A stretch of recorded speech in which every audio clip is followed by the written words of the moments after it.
নমস্কার বন্ধুরা, নিয়ে এসেছি এবার 11 নাম্বার ব্লগ নিয়ে মালয়েশিয়ার। আমরা লাংখাউতে ছিলাম 2 দিন। যে ভিডিওটা আপনাদের সাথে শেয়ার করছি এটা ছিল লাস্ট দিন।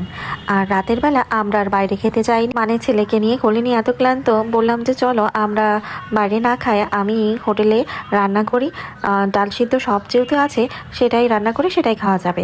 তা বললো তোমার কষ্ট হয়ে যাবে, যে না না কোনো কষ্ট হবে না, চলো যাই। তারপর হলো আমার এই রান্না করতে যেয়ে মরিচকে যখন কাটি তখন হাতটা কেটে গেল। তখন তো আর বেশি কথা শুনতে বাকি নেই আমার, বলছে যে আমি বাইরে খেতে বলেছিলাম, কি দরকার ছিল হেন তেন। তাও রাতের খাবারটা আমাদের খুব ভালোই কাটলো। খাওয়া দাওয়া করে আমরা ঘুম দিলাম, আর সকালবেলা উঠেই আমরা তাড়াহুড়া করে ব্রেকফাস্ট করতে চলে গেলাম। আর তার আগে আমি একটু এই বেলাভেস্তা হোটেলটা পুরো ভিডিওটা করছিলাম। বেশ সুন্দর লাগছিল, ঠান্ডা পরিবেশ লাগছিল, ভালো একটা হাওয়া দিচ্ছিল, বেশ ভালোই লাগছিল। আর খাবারে তো অনেক কিছুই থাকে, কিন্তু সেসব খাবার তো আমরা খেতে পারবো না। আমি দুটো সসেসই খেয়েছিলাম, সব নিয়েছিলাম ঠিকই, কিন্তু খেতে পারিনি কিছুই। তাড়াহুড়া করছি তার কারণ হলো আমাদের কুয়ালালামপুরে ফিরে যেতে হবে, ফ্লাইট হলো 11টার দিকে, তাই তাড়াহুড়া করে বের হতে হবে। আর 9টার দিকে চলে আসবে গাড়ি আমাদের নিতে, তাই আমরা তাড়াহুড়া করে খেয়ে আমি একটু সামনেটা খুবই সুন্দর লাগছিল দেখে ভিডিও করে নিচ্ছিলাম। দেখুন যেখানে মানে ব্রেকফাস্ট করলাম তার সামনে এই সমুদ্রটা কি সুন্দর লাগছে। আর আমরা খাওয়া দাওয়া কমপ্লিট করে চলে আসলাম এয়ারপোর্টে। আর শোনা ছিল আমার জুতোর এই ফিতা খুলে দিচ্ছিলো, আবার লাগানোর চেষ্টা করছিল। তারপর দেখুন আমরা প্লেনে উঠে দেখলাম মেঘ উড়ে উড়ে প্লেনের ভিতরে ঢুকে যাচ্ছে। তারপর তো হলো এক মজার কাহিনী, আর কি বলবো। তারপর আমরা হাসতে হাসতে চলে আসলাম কুয়ালালামপুরে। তারপর স্নান করে ফ্রেশ হয়ে আমরা একটু ওই কেএল টাওয়ার, টুইন টাওয়ারের ওখানে চলে গেলাম। ওখানে যে কিছু ছবি তুলে শপিং করতে বের হয়ে পড়লাম, কারণ অল্প কিছু সময়ই বাকি আমাদের শপিংয়ের জন্য।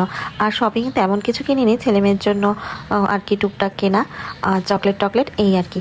আর এই তো আমাদের মালয়েশিয়াতে ঘোরা হয়ে গেল।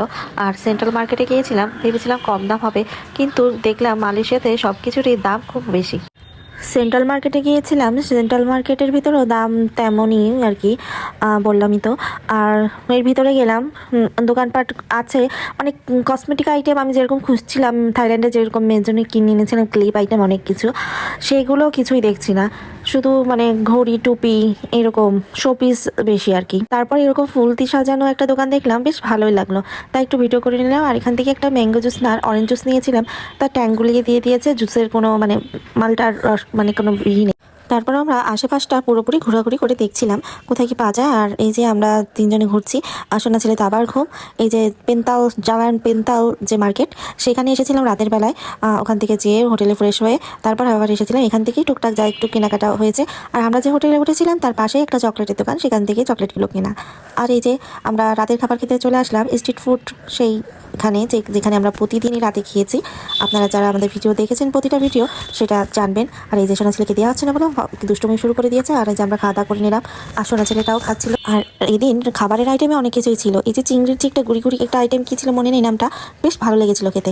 আর কাঁকড়া মাছটাও খুব সফট ছিল, বেশ ভালোই। আর সোনা ছেলে এই যে খাচ্ছিল, ওকে আবার বাড়িতে নিয়ে যাই খাওয়াবো, বাড়িতে বলতে হোটেল আর কি। আর নেক্সট ভিডিওতে আমরা কুয়ালালামপুর থেকে ঢাকার উদ্দেশ্যে রওনা দিই, আর ওখানে এয়ারপোর্টে কি হয় সেই ভিডিওটা দেখতে পারবেন নেক্সট দিন। সবাই ভালোবেসে পাশে থাকবেন আর অপেক্ষায় থাকবেন।